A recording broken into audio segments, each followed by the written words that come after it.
professional psychic medium, and I'm here to review and debunk fake spiritual footage. Or is it real? Is it fake? Or is it just smoke and mirrors? Now today, we'll be addressing what a lot of y'all have been tagging me in are videos of Sam and Colby. Do I like them? Yes. Do they absolutely investigate haunted locations? 1000%. And I'm not really going to go over their investigation skills and stuff like that because I do it myself. I'm going to be going over more of the medium aspect of it. And more importantly, also the medium that they use. Are these reactions real? Is something like this actually happening? Or is this all just done for camera? And let me tell you, I've been to some of the most haunted locations on earth. And so I know, is this real or is this fake? We're going to go ahead and start off by watching Overnight at Axe Murderer's House, Lizzie Borden house. Now, personally, from ghost hunters that have been there before that I've spoken to, some people say it's all for show. They haven't gotten anything at all. Some people say, oh my God, they had some crazy experiences. Now, I know personally as a psychic medium that sometimes spirits do like to touch and mess with certain people and certain vibrations of people more than others. I can touch you now. If somebody is more willing, they will be there. If somebody is completely against it, they will not. And even sometimes that is the opposite way. Like for me, if I take my husband to a cemetery with me, the spookies will not come out. It's like they don't want to mess with me. But as soon as he goes and sits in the car, all hell breaks loose in a good way. So let's watch it. Lizzie Borden took an axe, gave her mother 40 whacks.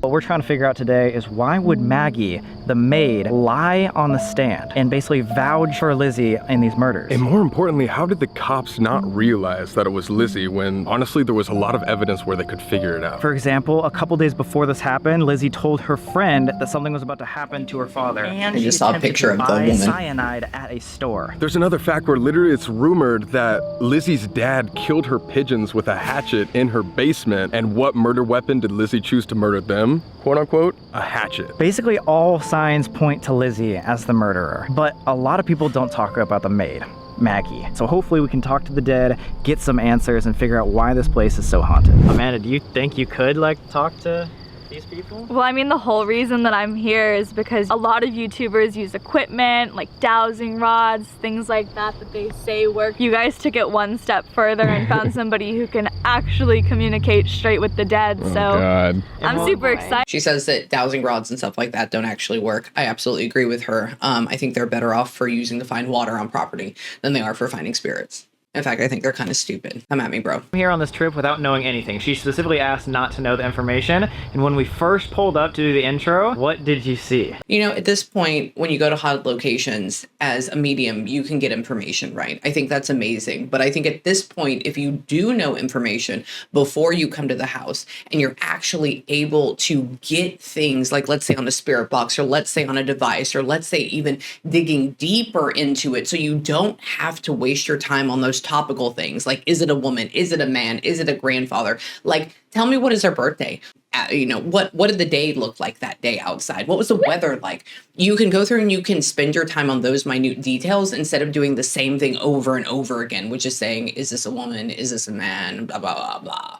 I think that's good. I think that's the next level of mediumship that we need to get to. Woman came out to greet us. She called herself Margaret. Oh! And so I asked you guys, I was like, do you guys know anything about a Margaret? Like, is that connected to this house? Yeah. And you go, no. And then we're at dinner and we find out the maid, Bridget, went by Margaret or Maggie. Maggie. The maid, the one who took care of the house, she saw walk out of the house already. Like, again, blows my mind to actually see dead people, but that was the first thing she saw without knowing any information. Yes, if there's a spirit of somebody that unalived a lot of people in a home and their energy is heavily present there, of course they're going to come out. They're going to act just like they did in the physical. And sometimes they will invite you in and sometimes they will tell you to leave. You need to leave! But you have the option to do either.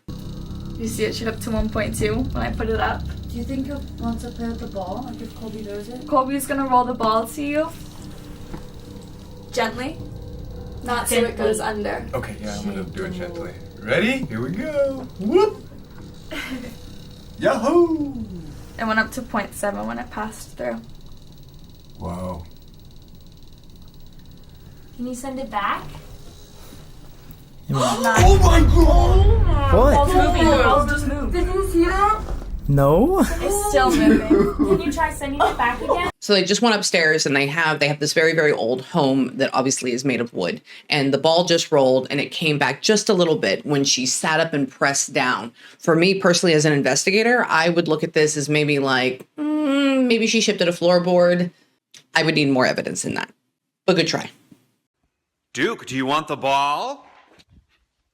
Back again? Here, Eliza. I will move Sam, you need to get the ball. Okay, dude, I didn't know. 1.9, 1.5. Wait, ask him to. I also find it interesting that if you can tell, if you looked at the trajectory where he would have rolled the ball actually rolled more towards her, which would show that if she sat up on her knees like she did, then maybe that would have shifted the floorboard and caused the ball to roll towards her a little more. So I would debunk that personally. God, you're on your own. Oh my god, no, I have cross on. Oh my god. Holy shit. I have power over this thing. It has no power over us. Okay, so she says, I have power over this thing. It doesn't have power over us. To a certain degree, that can be correct. But at the same time, if you are messing with an all-knowing, all-ominous, dark entity that is a lower vibrational state, they can mess with you if they want. Sometimes they just choose to not mess with you because your vibration is higher, and so they can't connect with you as well. So it really doesn't have anything to do with you just being like, I don't want you to connect with me. If you are doing things that keep you in a lower vibrational state that match that entity, then they can still mess with you. So therefore, if you experience that, you have to start looking at,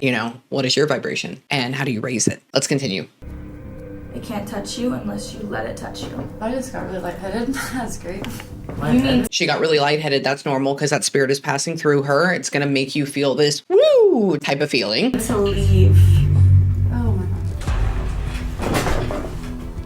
So she starts getting up and walking away and saying, you need to leave. You need to leave. Again, going back to thinking that spirits are stupid or that we as physical exert some type of power or control over them. That's not the case at all. They can choose to decompress if they want to. They can choose to come forward more. They may end up, leaving around her because she does not emanate that same vibration as them. So therefore they can't connect, but she can't make them leave the room. They're going to choose to, or they're just going to get bored. Because remember, they're a conscious, all-knowing entity. Out. She's telling it to get out like a dog. Out.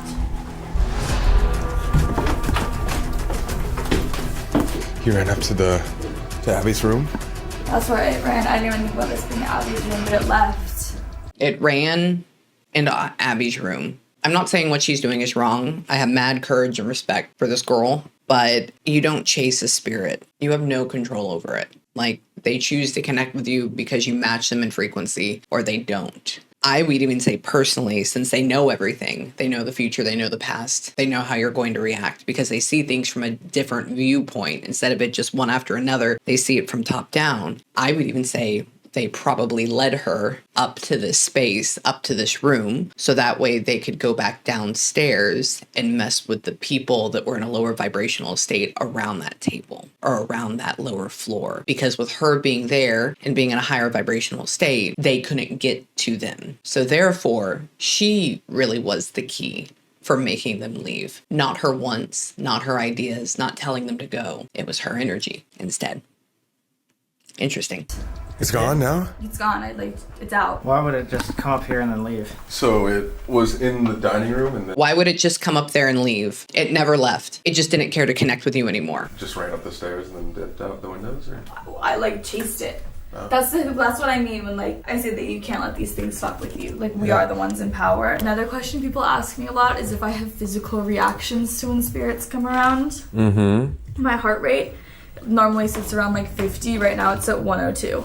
102. Oh shit. Her heart rate normally sits at 15 and went up to 102. She just ran around the house and went up the stairs. That would make my heart rate go up. They can make your heart rate go up a little bit. Absolutely. Because they're pulling energy from your body. I don't know if it would be that much, but again, mad props to her for doing that, going on her own, all that stuff, not having fear. 1,000%. Good job on that. But I just want her to rethink, or them even to rethink that, remember, spirits can see everything. So play nice.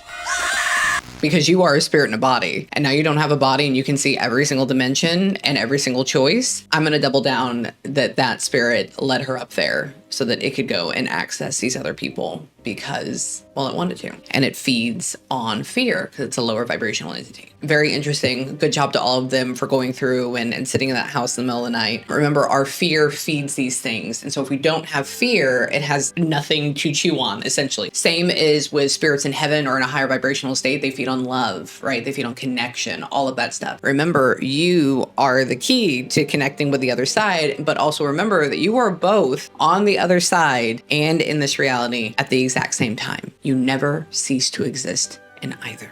So I want y'all to go and have an amazing day. I hope you enjoyed that. Let me know what other videos that you want me to react to. Is this fake? I don't think it's fake, but I think it's from a lack of knowledge. And that just takes time and understanding and growing as a medium and learning about spirits. But good job to all of them.